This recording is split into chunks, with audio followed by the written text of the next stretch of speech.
Ćao društvo i dobrodošli opet na moj YouTube kanal. Pre nego što krenem na samu temu videa, želela bih unapred da vam se izvinim ukoliko budem šuškala ili malo čudno pričala, s obzirom da sam imala intervenciju kod zubara pre nekih 5-6 dana i još uvek se navikavam. Intervencija je baš bila i bolna i prilično teška za mene. Morala sam da stavljam navleke krunice, a pre toga, dakle, ne pitajte. To sam morala da uradim iz zdravstvenih razloga, ne iz estetskih, zato što su mi genetski loši zubi, vremenom, s godinama postaju trošni, postaju osetljiviji na toplo, hladno, brže se kvare, koliko god da vodite računa o higijeni. Verujem da ćete me razumeti. Tako da, hajde da krenemo na samu temu videa. Kao što vidite u naslovu, ja ću vam danas preporučiti iz sveg srca jedan peeling koji možete da napravite sami kod kuće za lice i jednu masku koju takođe možete da napravite sami. Ja znam da postoje mnogo njih na internetu, na društvenim mrežama koji su tako oštri zagovornici protiv svega onoga što možete sami da smućkate i da napravite kod kuće.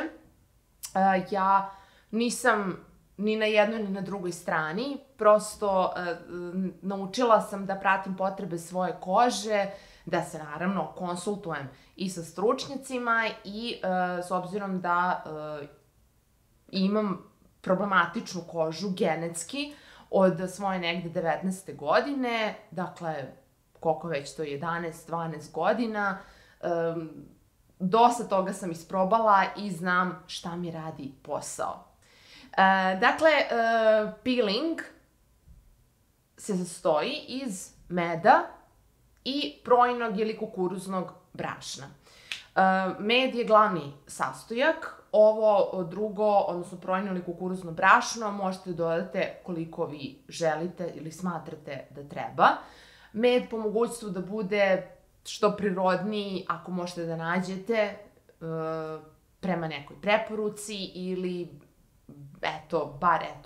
nekakav med, ali nije svaki dobar, tako da ja pažljivo biram kada kupujem.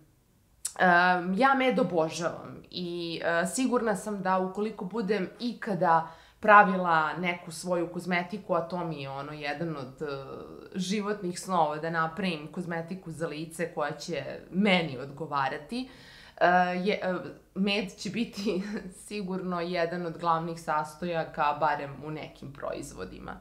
To je 100%. Meni je med mnogo pomogao, posebno u periodu kada sam imala najviše problema sa licem i tada sam koristila baš taj peeling sa medom.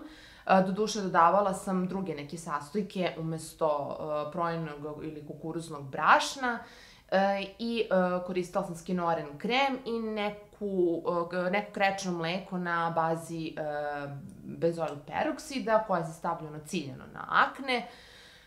Ljudi moji, ja sam koristila samo te 3 stvari, nekad 2 i to bi bilo to. Daleko od toga, peeling se ne koristi svaki dan, peeling se koristi, s obzirom na to mehanički peeling, jednom u 2 nedelje, jednom mesečno. Ako se desi da prosto vašoj koži to treba, onda češće, ali prosto mislim da sami treba da procenimo koliko često neke stvari treba da koristimo. Sad, odmah da pređem na masku. Glavni sastojak ove maske jeste pekarski kvasac, ne pivski, dakle pekarski, onaj klasičan u kockici koji košta manje nego što žvake koštaju, a žvake inače kvare zube, vodite računa, ja sam slomila dosta zuba i plombi na žvake, ali to nije tema ovog videa. Dakle, pekarski kvasac koji košta koliko? 5, 10, 15 dinara, više ne znam ni ja. Uzmete, presečete ga na pola, stavite u šoljicu, dodate jednu pa supenu procenite sami ili kafenu kaščicu jogurta, koji takođe ima dosta tih probiotika u sebi, a znate koliko danas ima sad seruma, maski, tonika, svih živih čuda koji sadrže u sebi ili probiotike ili B vitamin i tako dalje. Sad došli smo do B vitamina.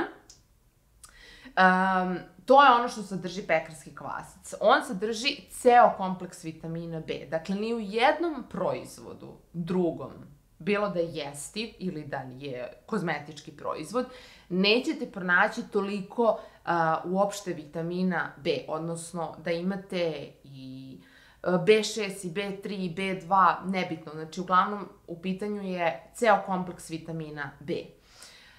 Zahvaljujući tome, on može svakoj koži ili tipu ili stanju kože da pruži ono što je konkretno baš tom tipu kože neophodno. Da li je to hidratacija, da li je to smanjenje lučenje sebuma, da li je to omekšavanje uopšte finih linija, uopšte bora. Šta god da poželite da uradite, da osetite da treba vam nešto na licu, osjećate da vam je lice beživotno, umorno, sivo, stavite kvasac. A osjećate da vam treba hidratacija, da vam treba nešto da se koža napije vode, stavite kvasac. Ako prerano ste dobili malo bora ili uopšte ste u starijim nekim godinama, ja sam i mojoj mami i tetki preporučila tu masku da koriste. Fantastična je zato što pospešuje stvaranje kolagena i elastina, ali ne jednom upotrebom, jednom u godinu dana, nego već nekim dugoročnim korišćenjem možete da primetite neku razliku. Ono što sam ja primetila, da sad ne ulazim u te neke stručne vode, šta sad radi vitamin B, jako sam već počela da pričam, ali možete da pronađete sve to na Google-u. Ono što sam ja primetila jeste da mi se smanjilo to lučenje sebuma, dakle nije mi toliko više koža masna, ali to je zahvaljujući i toj maski što sam uvela posljednjih 2 meseca ponovo, jer sam imala pauzu od nekoliko godina i onda me moja kozmetičarka podsjetila da je odlična maska za sve tipove kože i posebno je dobra za baš masnu problematičnu kožu. Onda sam primijetila da mi hidrira, tonira, osvežava, dobije koža neki sjaj, nekako se i vi bolje osjećate nakon što skinete tu masku. Nošenje same maske nije toliko prijatno zato što počinje onako kvasac da steže i nemojte da se bojite toga, nećemo mi sušiti kožu. To je samo zato što, kako bi rekli, nadolazi kvasac ili nadolazi vam nova koža. Nazovite to kako hoćete, ali poenta je da baš tada kada osetite da vas zateže, da ga ne skidate. Ja sam grešila ranijih godina kada sam koristila tu masku, koju mi je inače preporučila moja sestra, rođena koja apsolutno nema nikakav problem sa licem, ima savršen ten. Koristila sam je na potpuno pogrešan način. Ja sam je skidala baš tada kada kvasac počinje da zateže, jer mi je prosto smetalo, bilo mi je neprijatno i počela onako da se čak i skida sa mog lica. Ali ne, kozmetičarka mi je posle objasnila, ja sam čitala malo, izučavala, baš tada treba da ostane, jer on tada radi to što treba da radi. Takođe, redovnim korišćenjem zaštitit ćete koliko je to moguće što više kožu, a to nam je svima, posebno sad u ovim ludim vremenima, potrebno da zaštitimo kožu od tih štetnih slobodnih radikala iz spoljašnje sredine. Mnogo je zagađen vazduh. Da, u redu je SPF takođe, ali morate da imate i drugu neku negu kod kuće s vremena na vreme i ovo je odlično. Maska se koristi jednom nedeljno, to je moja preporuka, ili jednom u 2 nedelje, dakle uopšte nije često. Peeling opet još ređe. Tako da ukoliko budete probali nešto od ovoga ili ako ste već probali, pišite mi obavezno dole u komentarima, a posebno ukoliko neko bude probao nakon gledanja ovog videa bilo peeling, ali posebno mislim na masku jer smatram da je fantastična, posebno sada kada koristimo, kada nosimo maske, kada smo dugo kod kuće, ne izlazimo toliko, ne provodimo vremena toliko napolju i kad izlazimo odmah stavljamo maske i tako dalje i mislim da je svima nama potrebno negde što više nekih prirodnih stvari. Nemojte mnogo koristiti, bez obzira što je još uvek hladno vreme, kiseline i tako dalje, vodite računa o tome. Budite mi dobro, nadam se da vam se dopada ovakav neki tip videa. Ukoliko vam se dopada, i to mi pišite u komentarima i vidimo se u nekom od narednih. Ćao!